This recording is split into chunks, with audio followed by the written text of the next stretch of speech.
अहम खबर है, शहबाज शरीफ की तबीयत खराब है। कमर की शदीद तकलीफ से फिर दो चार हैं। घर की सीढ़ी से फिसल गए, डॉक्टर्स ने एक्सरे किया और 2 हफ्ते मुकम्मल आराम का मशवरा दिया है।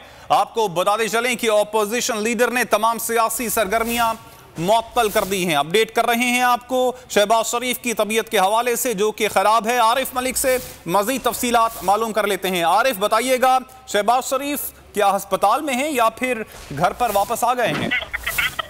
जी, शहबाज शरीफ जो है वो अब घर पर वापस आ गए हैं और उन्होंने अपना तिबी मुआयना करवाया, एक्सरे करवाए हैं और उनकी जो है वो कमर की तकलीफ जो है वो बढ़ गई है। घर में चलते हुए सीढ़ियों से गिरे हैं और उस गिरने की वजह से उनकी जो कमर की तकलीफ है वो बढ़ गई है। इसकी वजह से उन्होंने तमाम सियासी सरगर्मियां जो है वो मुअत्तल कर दी हैं। डॉक्टर ने उन्हें 2 हफ्ते का आराम का मशवरा दिया है। इसी वजह से शहबाज शरीफ ने जो है वो सियासी सरगर्मी जो मुअत्तल की है।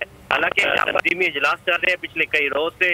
मुस्लिम लीग नून के तंजीमी मुख्तलिफ डिवीजन के जो तंजीमी अहदेदार हैं वो यहाँ पर आ रहे हैं। मॉडल टाउन में यहाँ पर मीटिंग्स हो रही हैं। मरीम नवाज भी चेयर करती है। शहबाज शरीफ ने 1-2 मीटिंग चेयर की हैं। इसी तरह नवाज शरीफ क्योंकि मुसलसल सदारत कर रहे हैं इन तंजीमी इजलासों की। शरीफ ने आज आना था, फैसलाबाद डिवीजन की मीटिंग थी, लेकिन अचानक शहबाज शरीफ सीढ़ियों से गिरे हैं। उनकी तबीयत। आरिफ, आपने अपडेट किया, आपका शुक्रिया। सब्सक्राइब करें और बेल दबाएं ताकि कोई खबर रह न जाए।